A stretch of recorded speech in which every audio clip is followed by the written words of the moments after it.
جعلی degree case میں justice Tariq Jahangiri جج کے عہدے کے لیے نااہل قرار۔ اسلام آباد ہائی کورٹ نے مبینہ جعلی ڈگری کیس کا فیصلہ سنا دیا۔ عدالت کا جسٹس طارق جہانگیری کو عہدے سے ہٹانے کا حکم۔ طارق جہانگیری کی بطور جج تعیناتی کو کالعدم قرار دے دیا۔ عدالت کا وزارت قانون کو جسٹس طارق جہانگیری کو ڈی نوٹیفائی کرنے کا بھی حکم۔ اسلام آباد ہائی کورٹ کے چیف جسٹس سرفراز ڈوگر اور جسٹس اعظم خان پر مشتمل بینچ نے کیس کی سماعت کی۔ دوران سماعت کراچی یونیورسٹی کے رجسٹرار نے ڈگری سے متعلق اوریجنل ریکارڈ پیش کیا۔ عدالت کو بتایا کہ کراچی یونیورسٹی نے حتمی طور پر طارق جہانگیری کی ڈگری کینسل کر دی ہے۔ عدالتی فیصلے کے مطابق جسٹس طارق جہانگیری جج بننے کے اہل نہیں تھے۔ طارق جہانگیری کی بطور جج تعیناتی غیر قانونی تھی۔ وہ بطور جج تعیناتی کے وقت LLB کی درست ڈگری نہیں رکھتے تھے۔ عدالت نے جسٹس طارق جہانگیری کی فل کورٹ تشکیل دینے اور بینچ کی تبدیلی کی درخواستیں مسترد کر دیں۔ بہار کے وزیر اعلیٰ نتیش کمار کی جانب سے مسلم خاتون کا حجاب کھینچنا شرمناک اور غیر انسانی فعل ہے۔ ترجمان دفتر خارجہ طاہر اندرابی نے کہا کہ یہ واقعات بھارت میں اسلاموفوبیا اور عدم برداشت کی عکاسی کرتے ہیں۔ مسلم خواتین کی تذلیل کو معمول بنانا تشویشناک رجحان ہے۔ پاکستان اقلیتوں کے حقوق اور انسانی وقار کے تحفظ کا مطالبہ کرتا ہے۔ پاکستان دریائے چناب میں پانی کے بہاؤ میں غیر معمولی تبدیلی پر شدید تشویش کا اظہار کرتا ہے۔ 7 دسمبر کے بعد دریائے چناب میں پانی کے بہاؤ میں اچانک کمی بیشی ریکارڈ کی گئی۔ بغیر پیشگی اطلاع پانی چھوڑنا انڈس واٹر ٹریٹی کی خلاف ورزی ہے۔ پاکستان نے انڈس واٹر کمیشن کے ذریعے بھارت سے وضاحت طلب کر لی ہے۔ وزیر اعظم شہباز شریف سے قومی اسمبلی کے اقلیتی اراکین کے وفد کی ملاقات۔ وزیر اعظم نے کہا کہ اقلیتیں پاکستان کے سماجی اور معاشی نظام کا اہم حصہ ہیں۔ آئین پاکستان اقلیتوں کو مکمل مذہبی آزادی، مساوی حقوق اور تحفظ فراہم کرتا ہے۔ وزیر اعظم شہباز شریف کی زیر صدارت معاشی ترقی کے ورکنگ گروپ کا اجلاس۔ IT شعبے میں اصلاحات سے متعلق سفارشات پیش۔ شہباز شریف نے کہا معاشی مسائل کے باوجود IT شعبے کی ترقی خوشائند ہے۔ وزیر اعظم سے راست کے بورڈ ممبران کی ملاقات۔ شہباز شریف کی کاروباری افراد کو راست کے استعمال کی ترغیب تیز کرنے کی ہدایت۔ وزیر اعظم نے حلال گوشت کی برآمدی پالیسی کی منظوری دے دی۔ وفاقی وزارتوں کو 2 ہفتوں میں 3 سالہ جامع حکمت عملی پیش کرنے کی ہدایت۔ خصوصی کمیٹی بھی تشکیل دے دی۔ وزیر اعظم نے کہا کہ مذبح خانوں کے انتظامات عالمی معیار کے مطابق کیے جائیں۔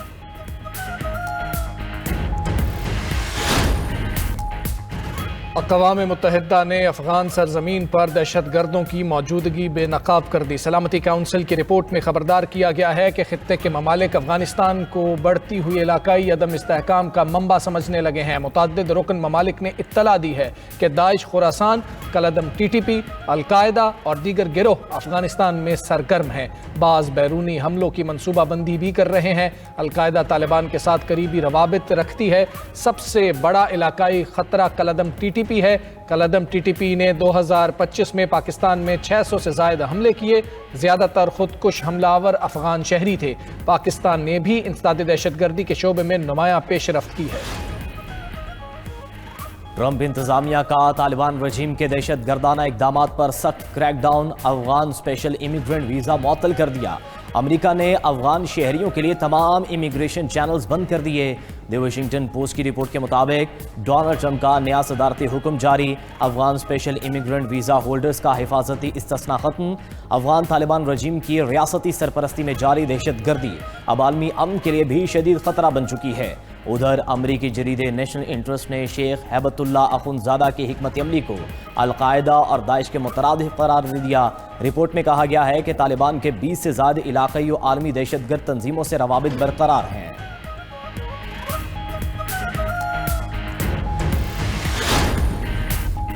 آسٹریلوی شہر سڈنی میں ایک اور حملے کی سازش ناکام بنا دی گئی۔ سڈنی میں قانون نافذ کرنے والے اداروں کا آپریشن پولیس نے 6 افراد کو حراست میں لے لیا۔ آسٹریلوی پولیس کے مطابق گرفتار افراد بونڈائی بیچ کی طرف جا رہے تھے۔ تحقیقات کے دوران 2 گاڑیاں روکیں۔ حراست میں لیے گئے افراد تشدد کی منصوبہ بندی کر رہے تھے۔ ممکنہ حملے کی سازش ناکام بنا دی گئی۔ آسٹریلوی انٹیلیجنس کی خفیہ اطلاعات پر کارروائی کی گئی۔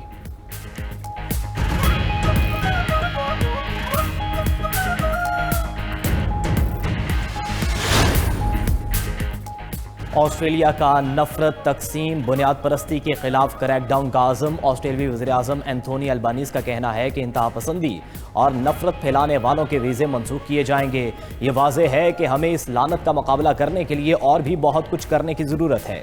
اٹارنی جنرل اور وزیر داخلہ ایسی اصلاحات پر کام شروع کریں گے جن میں تشدد کو فروغ دینے والے کے لیے نفرت انگیز تقریر کو ایک نیا فوجداری جرم قرار دینا، تشدد پر اکسانے والی نفرت انگیز تقریر کے لیے سزاؤں میں اضافہ شامل ہوگا۔ سڈنی کے ساحل حملے میں ہلاک ہونے والی 10 سالہ بچی کی آخری رسومات ادا۔ میڈلڈا ہلاک ہونے والے افراد میں سب سے کم عمر تھیں۔ بھارتی شہری ساجد اکرم اور اس کے بیٹے کے حملے میں 15 افراد ہلاک ہوئے تھے۔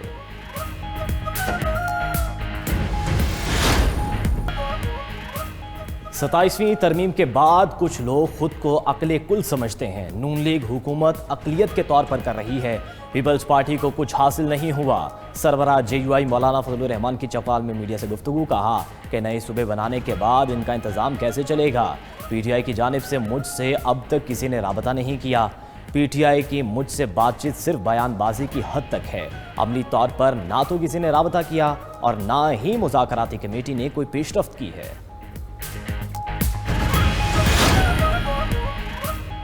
بیانیے کا کھیل کھیلنے والے ملک کو ڈیفالٹ کے دہانے پر لے گئے۔ آپ لوگوں کو جیلوں کے باہر دھرنے دینے سے فرصت نہیں، لوگ بھوک سے مر رہے ہیں، اپنے لوگوں کو سہولیات دو۔ وزیر اعلیٰ پنجاب مریم نواز کا لودھرا میں ہونہار اسکالرشپ اور لیپ ٹاپ تقسیم کرنے کی تقریب سے خطاب، کہا کہ ملک بیانیے سے چلتے ہیں یا پرفارمنس سے، کام اپنا دفاع خود کرتا ہے، لوگوں کو سڑکوں پر لانے کی ضرورت نہیں۔ وزیر اعلیٰ مزید بولی کہ میرے قریب کسی علاقے کی کوئی تفریق نہیں، ہم نے پونے 2 سال میں ناممکن کو ممکن کر دکھایا، پنجاب کے طلباء کے خواب نہیں ٹوٹنے دوں گی۔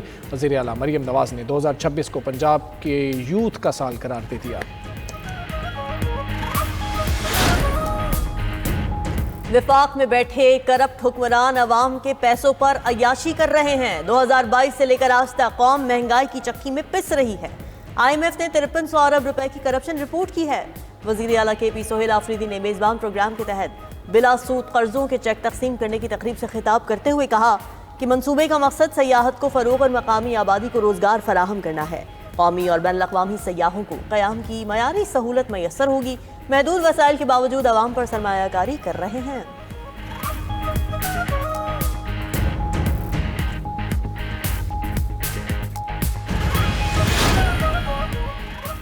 وزیر اعلیٰ خیبر پختونخوا سہیل آفریدی کو اشتہاری قرار دینے کی کارروائی شروع۔ انسداد دہشت گردی عدالت اسلام آباد کے حکم پر مختلف جگہوں پر نوٹسز چسپاں کر دیے گئے۔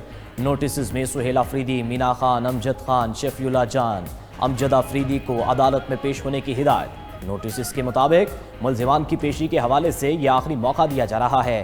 ملزمان عدالت میں پیش نہ ہوئے تو قانونی کارروائی کی جائے گی۔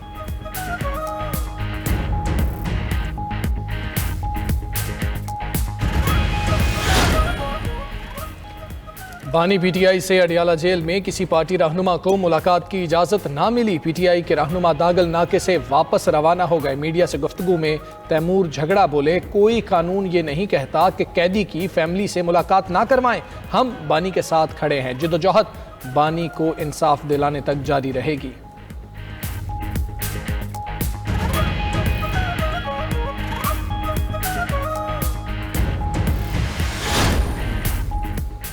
فیض حمید اور بانی پی ٹی آئی کا گٹھ جوڑ ایک سوچ تھی جس کو سزا ہوئی۔ وزیر بلدیات سندھ ناصر حسین شاہ کا کہنا ہے کہ فیلڈ مارشل سید عاصم منیر نے احتساب کی مثال قائم کی ہے۔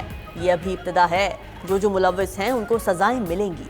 ملک کی سالمیت کے لیے کام کرنے والے ادارے کو متنازع بنانے کی کوشش کی گئی۔ پی ٹی آئی دور میں ظلم کی مثالیں قائم کی گئی۔ پیپلز پارٹی اور دیگر جماعتوں کو بے بنیاد کیس بنا کر نشانہ بنایا گیا۔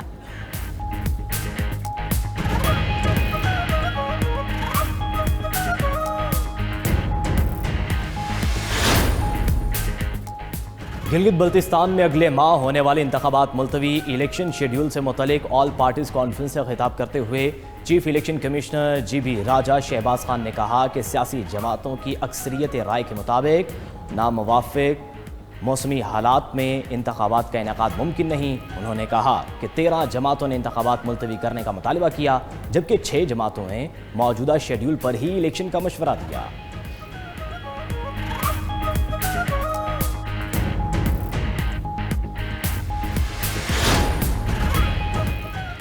وزیر اعلیٰ مراد علی شاہ کا سندھ پولیس میں وسیع تر اصلاحات اور ٹیکنالوجی کی اپ گریڈیشن کا اعلان۔ پاکستان نیوی کے اسٹاف کورس کے افسران سے خطاب میں کہا، سندھ پولیس میں اصلاحات اور ٹیکنالوجی اپ گریڈیشن سے امن و امان کی صورتحال میں نمایاں بہتری آئی۔ ججز اب مقدمات کی پیش رفت آن لائن دیکھ سکتے ہیں۔ انسداد دہشت گردی کے لیے جدید CTD فیوژن سینٹر قائم کیا گیا۔ ریپڈ ریسپانس فورس کو ہنگامی اور خطرناک مشنز کے لیے فعال کیا گیا۔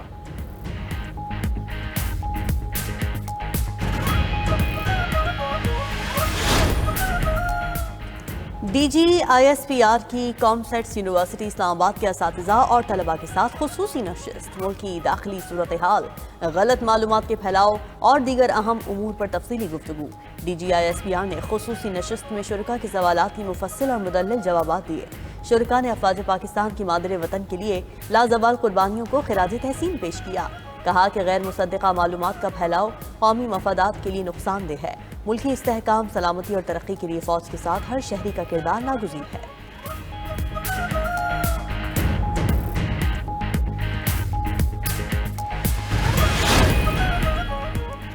فیصل آباد کا بڑا پراپرٹی ٹائکون حنیف جٹ فراڈ کیس میں گرفتار۔ ملزم کو ضمانت خارج ہونے پر احاطہ عدالت سے فرار کی کوشش کے دوران گرفتار کیا گیا۔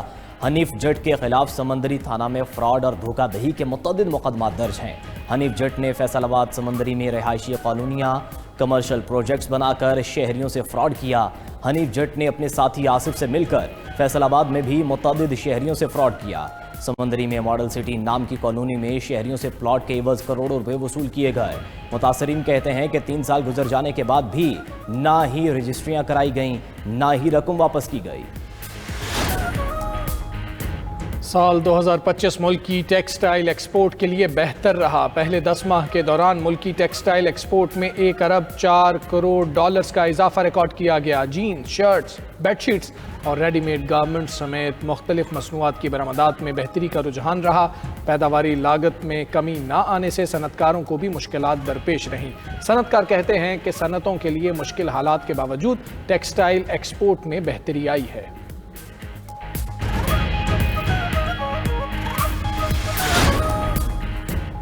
بھارت کا بڑھتا دفاعی بجٹ خطے میں عدم توازن کا باعث بن گیا۔ بھارتی حکومت نے آئندہ مالی سال کے بجٹ میں 20 سے 25% تک دفاعی شعبے میں نمایاں اضافے پر غور شروع کر دیا۔ بھارت نے ہتھیاروں اور دفاعی ساز و سامان کی خریداری بھی تیز کر دی۔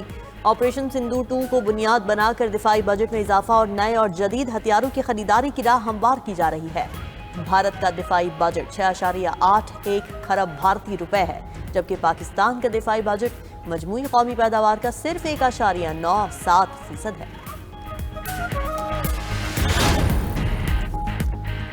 امریکہ اور وینزویلا کے درمیان کشیدگی شدت اختیار کر گئی۔ امریکی صدر ڈونلڈ ٹرمپ کا وینزویلا کی ناکہ بندی کا اعلان۔ کہا کسی ایسے فرد یا جہاز کو گزرنے کی اجازت نہیں دیں گے جسے گزرنا نہیں چاہیے۔ وینزویلا نے امریکی آئل کمپنیز کو نکالا، اثاثے چھینے۔ امریکہ قانونی طور پر سب واپس لے گا۔ ٹرمپ کی وینزویلا کے خلاف کارروائی روکنے والی 2 قراردادیں ناکام۔ قراردادوں میں مطالبہ کیا گیا کہ کانگریس کی اجازت کے بغیر امریکی فوج کو لڑائی میں شامل نہ کیا جائے۔ دوسری جانب امریکی فوج کا مشرقی بحر الکاہل میں ایک کشتی پر حملہ، 4 افراد ہلاک ہو گئے۔ امریکی حکام نے الزام لگایا ہے کہ کشتی سے منشیات کی سمگلنگ کی جا رہی تھی۔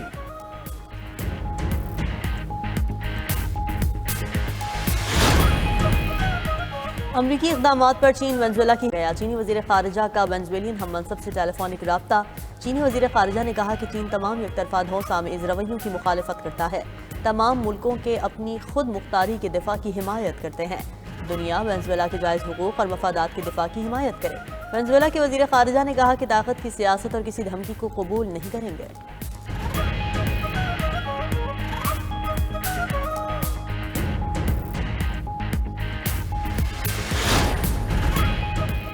روسی صدر پیوٹن نے یورپی رہنماؤں کو خنزیر قرار دے دیا۔ روسی جرنیلوں کی تقریب سے خطاب میں پیوٹن کا کہنا تھا کہ یہ یورپی خنزیر ماضی کا بدلہ لینے کے لیے روس کو تباہ کرنا چاہتے ہیں، لیکن روس کے خلاف تمام تباہ کن منصوبے ناکام ہو چکے۔ روسی صدر کی یوکرین کے مزید علاقوں پر قبضے کی بھی دھمکی۔ کہا یوکرین اور یورپی رہنما امریکی امن تجاویز پر بات کریں۔ امریکی تجاویز پر بات چیت نہ کی گئی تو یوکرین کے خلاف طاقت کا استعمال کریں گے، اپنے اہداف فوجی یا سفارتی دونوں طریقوں سے حاصل کریں گے۔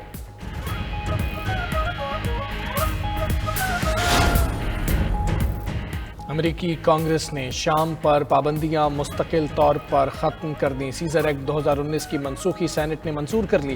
سینٹ میں بل کی منظوری کے حق میں 77 ووٹ اور مخالفت میں 20 ووٹ پڑے۔ امریکی صدر ٹرمپ پہلے ہی 2 بار پابندیوں کا نفاذ معطل کر چکے تھے۔ شامی وزیر خارجہ اشیبانی نے امریکی سینٹ کا شکریہ ادا کیا۔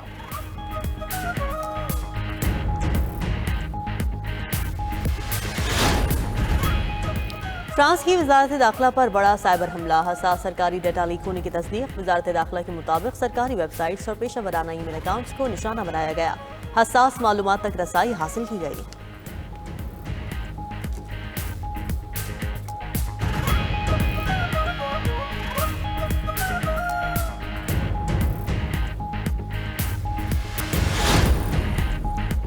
کراچی کے ایکسپو سینٹر میں کتب میلے کا آغاز، طالب علموں سمیت شہریوں کی بڑی تعداد پہلے ہی دن ایکسپو سینٹر پہنچ گئی۔